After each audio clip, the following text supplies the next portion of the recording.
Hello investors, welcome back once again to Insiderpedia.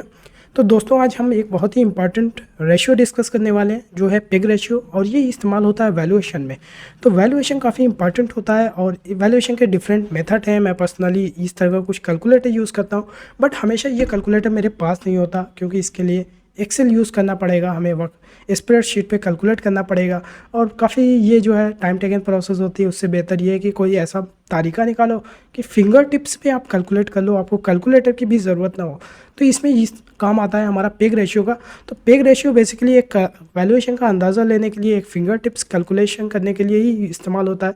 तो चलिए चलते हैं और इसको डिटेल में समझते हैं कि पेग रेशियो होता क्या है। तो अगर हम मान करके ये चलें कि कोई कंपनी का अगर ग्रोथ ना हो तो उसका पी रेशियो क्या होगा, क्योंकि पेग रेशियो में हमें दो चीज़ कंसिडर करते हैं। अभी देखेंगे कि पेग रेशियो में क्या कंसिडर किया जाता है, कैसे कैलकुलेट किया जाता है। बट पी रेशियो आपको आइडिया ही होगा कि पी रेशियो क्या होता है, और पी रेशियो ग्रोथ के अकॉर्डिंग हमें पे करना चाहिए। हायर ग्रोथ का हायर पी पे कर सकते हैं।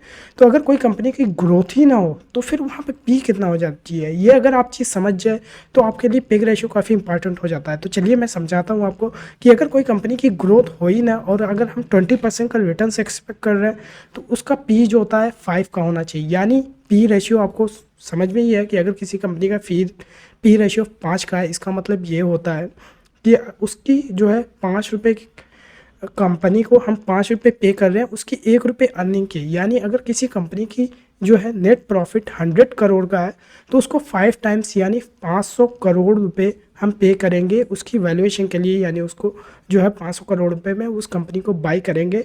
लेकिन यहाँ पे दो चीज़ इंपॉर्टेंट है, एक कंपनी की कोई अर्निंग में ग्रोथ नहीं होगी, दूसरी चीज़ ये है कि उस कंपनी का जो है ग्रोथ ना हो, उसके साथ हमारा 20% भी रिटर्न्स की एक्सपेक्टेशन है। क्योंकि 1 रुपये कमाने के लिए 5 रुपये पे करने हैं, यानी हमारे 5 रुपये के पे करने पर 1 रुपये हमें मिलेगा। तो 1 रुपये 5 रुपये का 20% होता है। इस तरह से 5 रुपये पर 1 रुपये कमा रहे हैं तो 20% रिटर्न की एक्सपेक्टेशन हमारी फुलफिल हो जाएगी। तो उस केस में हमारी जब ग्रोथ ना हो तो 5 का पी पे करेंगे और हमें 20% का रिटर्न मिलेगा। यानी हम 1 रुपये कमाने के लिए 5 रुपये पे कर रहे हैं, कोई ग्रोथ नहीं हो रही है। लेकिन अगर कंपनी यूजुअली ऐसा होता नहीं है, जो अच्छी कंपनी होती है ग्रो करती है 15%, 20%, 30%, कुछ कंपनी बहुत तेज़ी से ग्रो करती है 35-40% की स्टार्टअप जो होते हैं ग्रो करते हैं। इसीलिए उनकी इतनी ज़्यादा पी पे किया जा सकता है। उनकी अर्निंग जो है अगर प्रॉफिटेबल कंपनी है उससे कई गुना ज़्यादा उसको पे किया जा सकता है, क्योंकि हम वहाँ पे ग्रोथ कंसिडर करते हैं।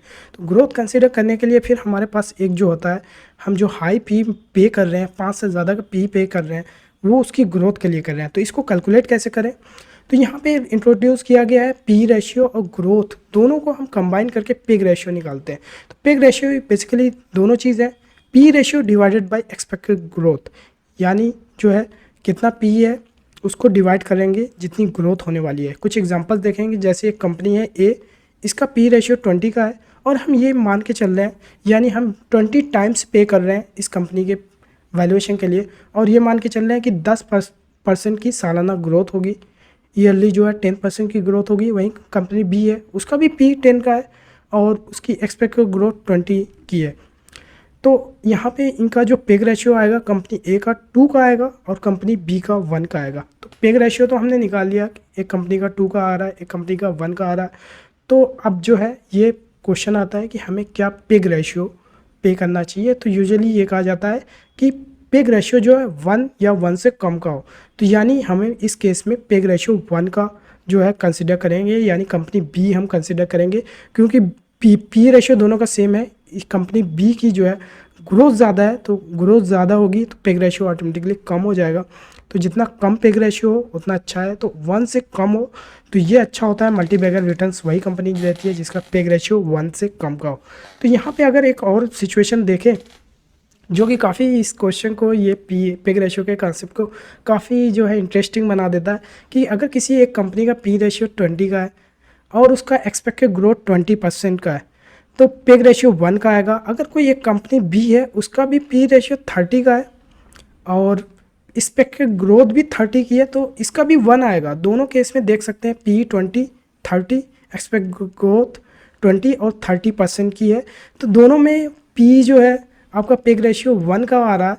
तो इस केस में अब हमें कौन सी कंपनी जो है बाई करनी चाहिए, कौन सी कंपनी को प्रीफर करना चाहिए, क्योंकि यहाँ पे पे रेशियो दोनों का 1 और 1 का है।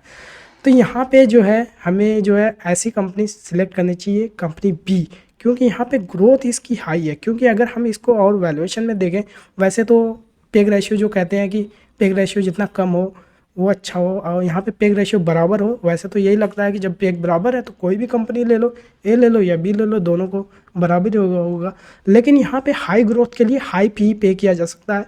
यानी हमारा जो है यहाँ पे जो है 30% की ग्रोथ है, तो यहाँ पे पी जो है 30 का प्रीफर करना चाहिए।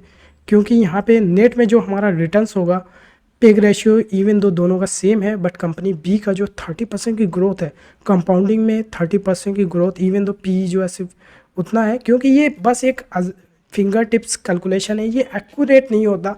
बस ये क्वेश्चन को रेस करने का यही मकसद था कि एक्यूरेट नहीं होता पेग रेशियो, बस एक जो है फिंगर टिप्स कैलकुलेशन के लिए यूज़ होता है, एक बस अंदाज़ा लगाने के लिए यूज़ होता है। ये एक्चुअली नहीं होता। एक्चुअली के लिए आपको जो है इस तरह का कुछ कैलकुलेटर या कोई फाइनेंशियल मॉडल बना के आपको जो है समझना पड़ेगा। बट यहाँ पे जो है पी जो है 30 के पी वाली कंपनी सिलेक्ट करेंगे, दोनों का पी पेग रेशियो 1 ही है, तो ये कंपनी हमें ज़्यादा रिटर्न्स देकर जाएगी। उम्मीद करता हूँ ये जो है टॉपिक आपको अच्छे से समझ में आ गया। अगर समझ में आया तो वीडियो को लाइक करें, अपने दोस्तों के साथ शेयर करें, और अगर आप मेरा स्टूडेंट बनना चाहते हैं तो हमारे इस व्हाट्सएप पे या फिर सोशल मीडिया कॉन्टैक्ट पे कांटेक्ट कर सकते हैं और मेरा स्टूडेंट बन सकते हैं हमारे व्हाट्सएप ग्रुप पे। See you soon in next video. तब तक के लिए हैव अ गुड डे।